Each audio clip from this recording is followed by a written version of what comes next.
chapter 14, the world discovers Wembe. Remember, Wembe is the name of the town, of the place in Malawi where William is from. So in chapter 13, basically there was another famine. So there was another time where people didn't have any money, there wasn't enough food, but this time the government actually helped. So we kind of skipped forward a bit of time. And it turned out that people started blaming magic. And there's a story of William talking about how people thought there was a beast that was sent from another village because somebody didn't pay money. Obviously, these stories are kind of ridiculous, but it's what people believed because they're in a small village where there's not much medicine, there's not much education. And so William talks about how he was worried that people were blaming him because they thought his windmill was magical. But actually, obviously it wasn't. It was just a famine where there was no water, it was dry, and it was just one of those problems that this country has. So in the end, the government ended up helping people and no one starved to death, dying from hunger, and no one died from illness. So it was just a strange ending. Anyway, chapter 14, the world discovers Wembe. Despite the incident with the famine, my popularity as an inventor, someone who creates things, led to other opportunities. That same year, one of the teachers at Wembe Primary asked if I would be interested in starting a science club for the students. He was impressed by the windmill and wanted one on campus. "The students look up to you," he said. "Your skills in science will really challenge their brains." "Sure," I said, "I'll do it." The windmill I created for the school was small, much like my first radio experiment. For the blades, I used a metal maize pail, and the generator was a radio motor.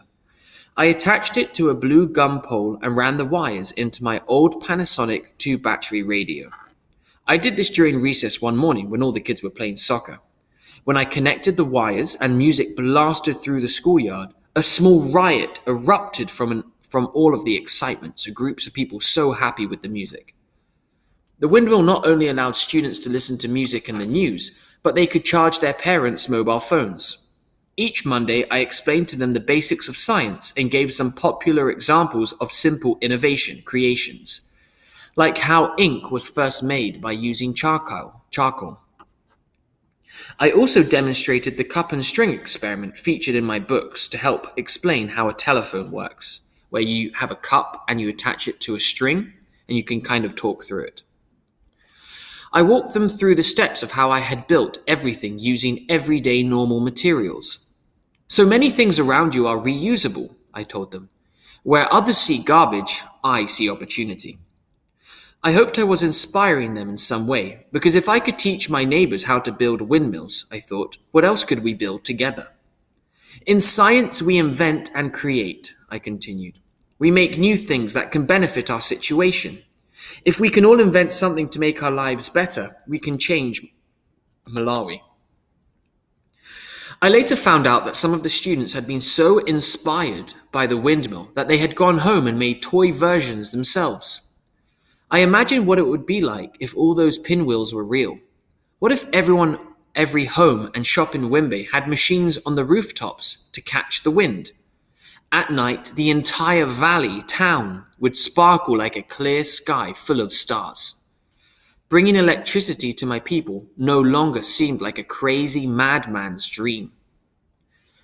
In early November 2006, some officials from the Malawi Teacher Training Activity were inspecting the library at Wembe Primary when they noticed my windmill in the schoolyard. They asked Miss Sikelo who had built it, and she gave them my name. One of them telephoned his boss, Dr. Hartford Mchenzmi, and described what he had seen. A few days later, Dr. Mchenzi drove 5 hours to Wembe. He was even more amazed once he saw the larger windmill at my house, and he asked my father if he could speak with the boy who had built it. "He's here," my father said, and called me from my room. Dr. Mchenzmi was an older man with grey hair and kind, patient eyes. But when he spoke, his command of language was large and powerful. I had never heard anyone speak such good Chichewa, and when he spoke English, it was simply eloquent. Very good. He asked me about the windmill and how it came about. "Tell me everything," he said. I told the story as I had done 100 times before, then took him through the house demonstrating how my switches and the circuit breaker worked. He listened carefully, nodding his head, and asked specific questions. "These are very tiny bulbs.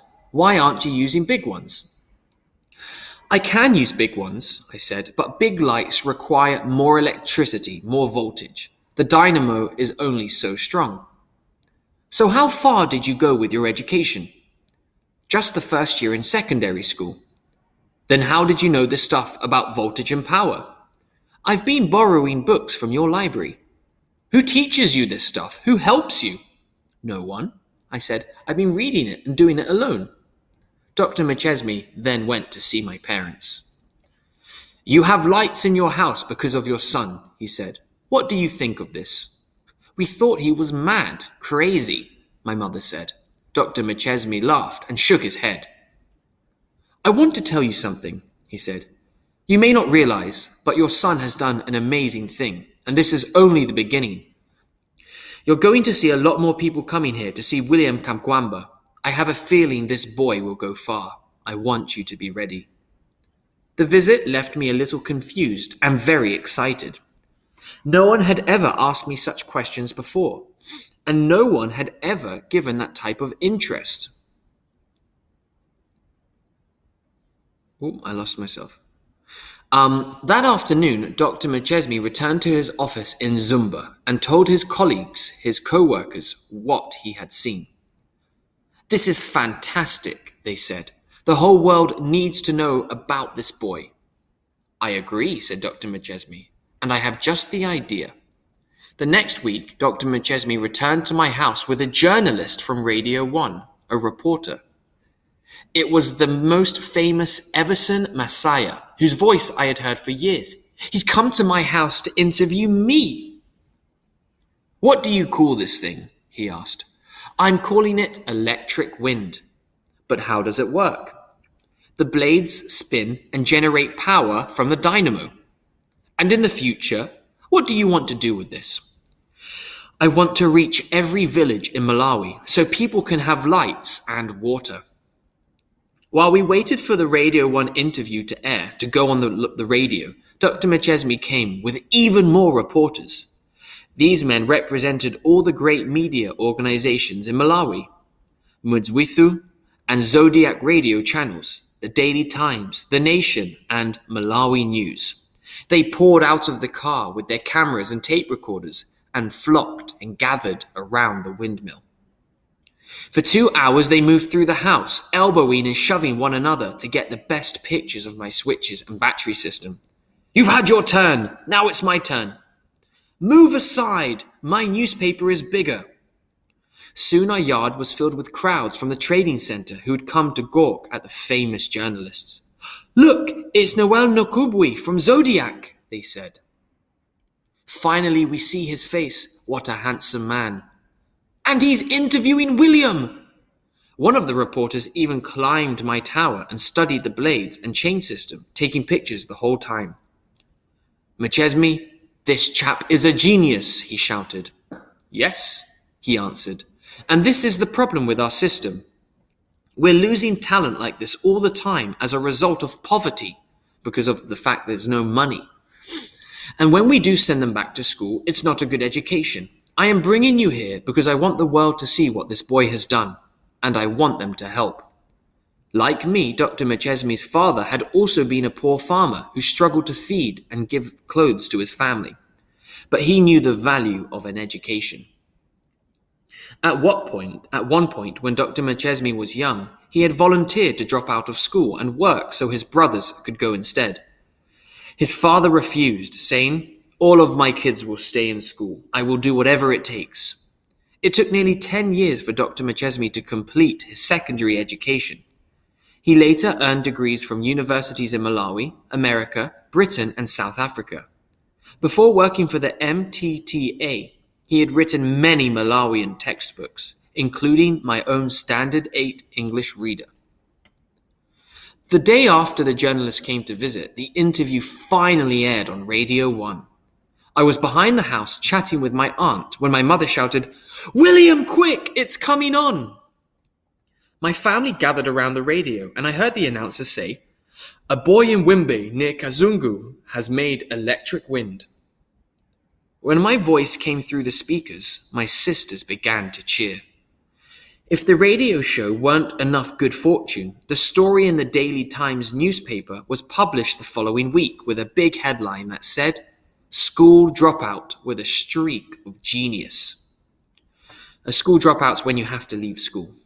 The story had a photo of me pretending to connect the wires to the battery in my room, still unable to wipe the smile from my face.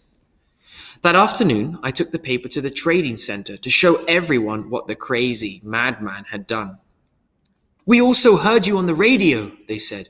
"We are so impressed at how well you spoke."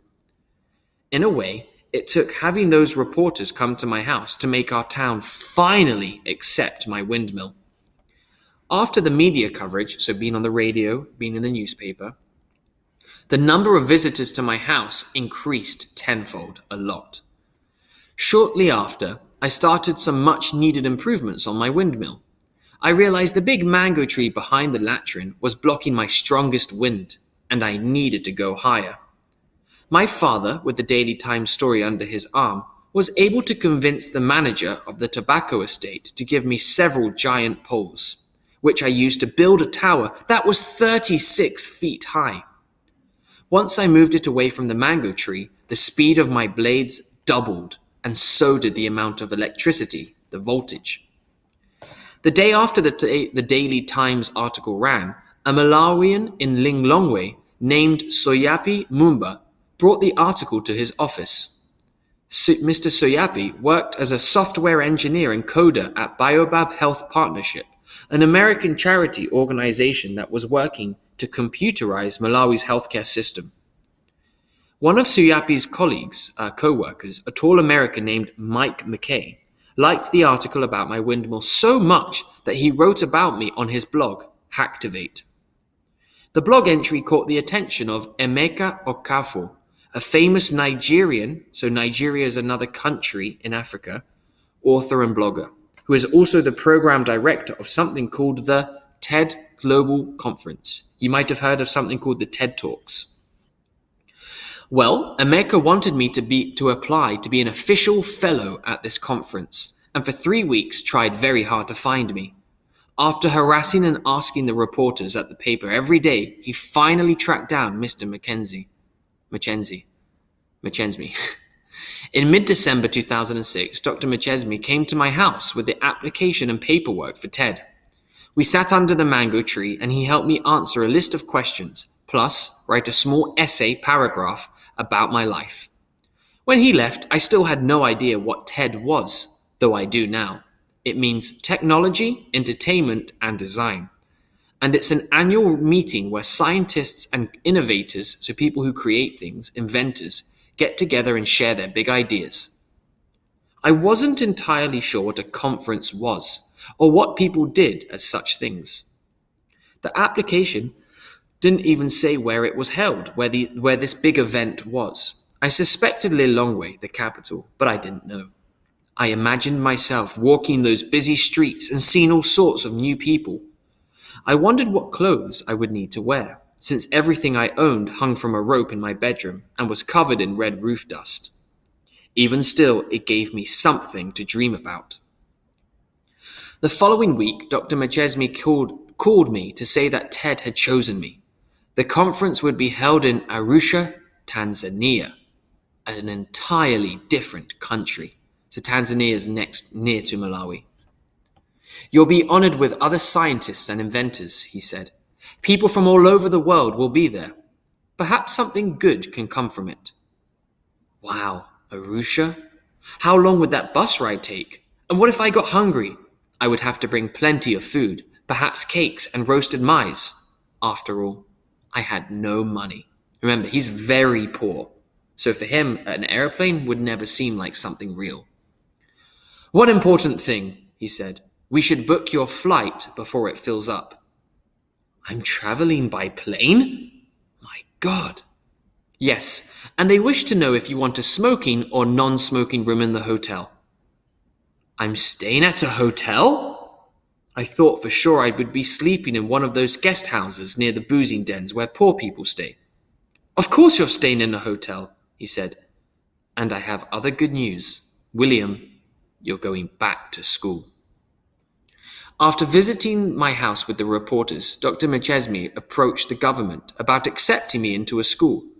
He had even taken a collection among his colleagues to help pay for my first semester.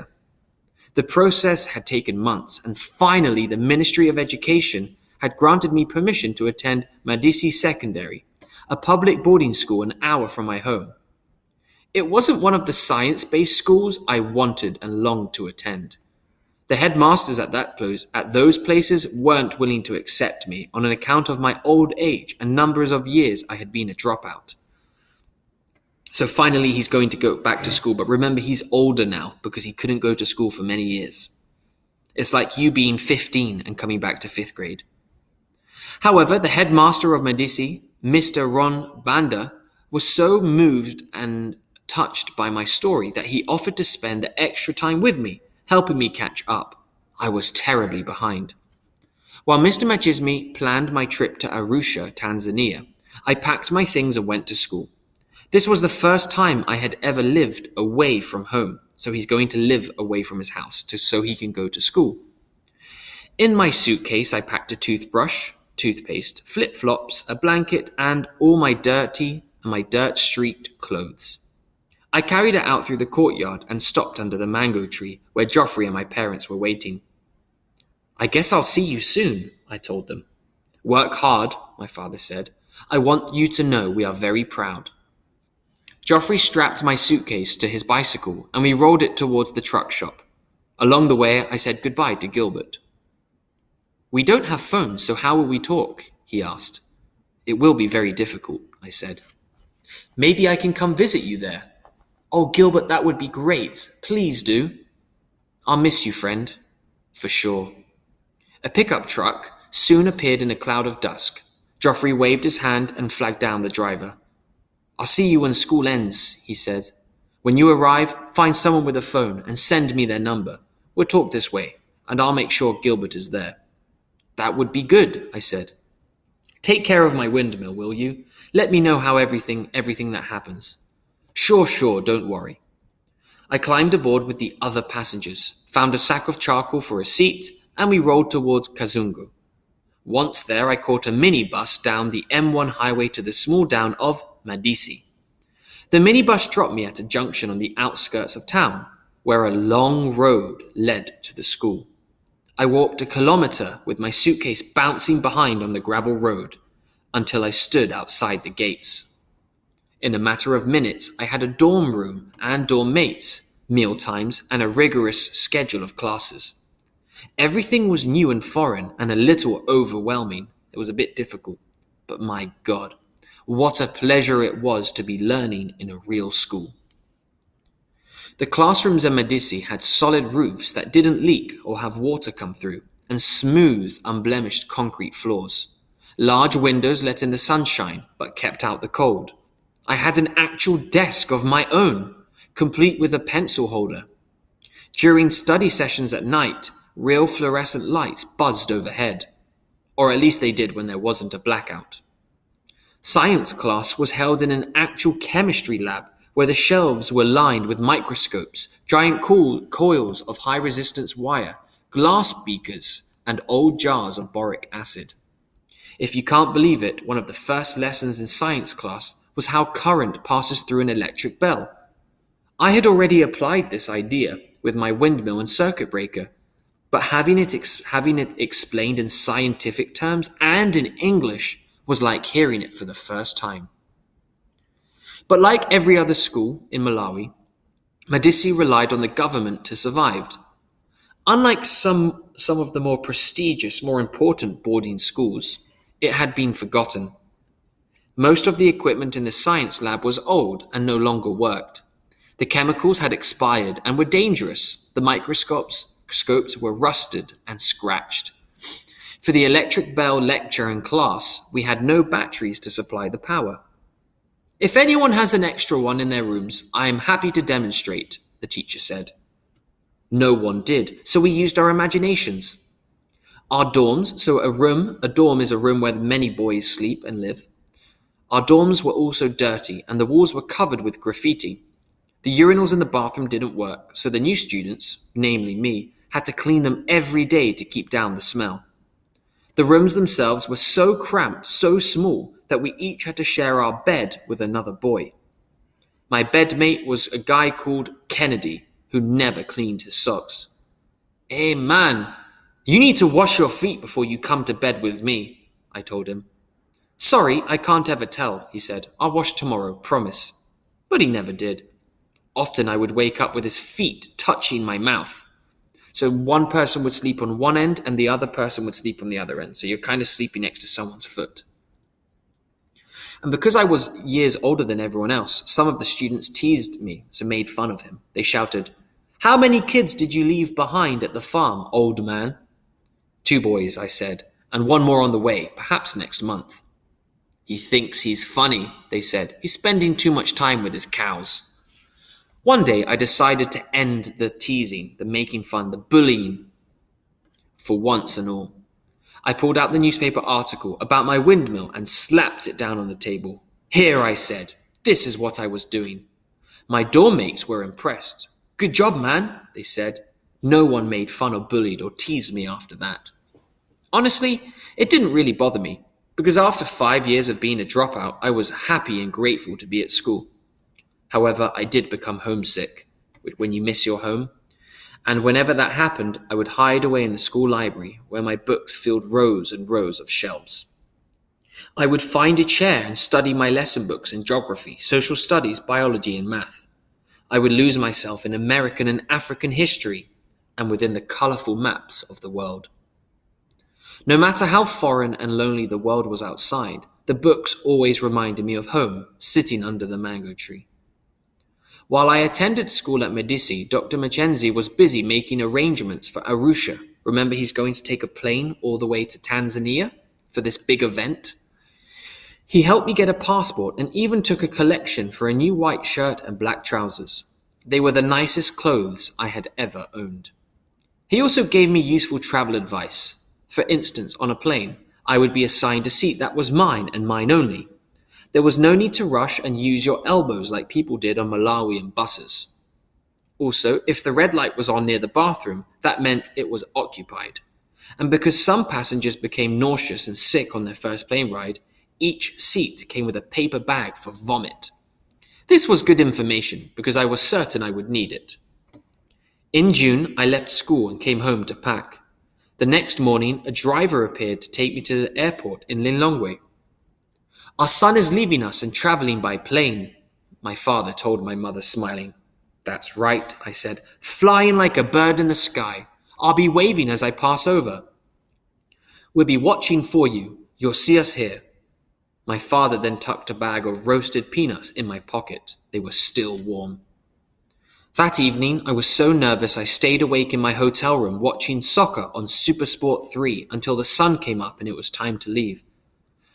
On the plane, I couldn't believe it, but sitting next to me was none other than Soyapi Mumba, the software engineer from Lilongwe, who had first seen my article. Because he's a nice guy, he introduced himself, not knowing who I was. When I told him my name and where I was going, he replied, Oh my God, William, the windmill guy? He explained how excited he was to show the story to Mike McKay, who had blogged about me in Hacktivate. Soyapi was the very reason anybody had ever heard about me, and now here he was, sitting next to me on the plane.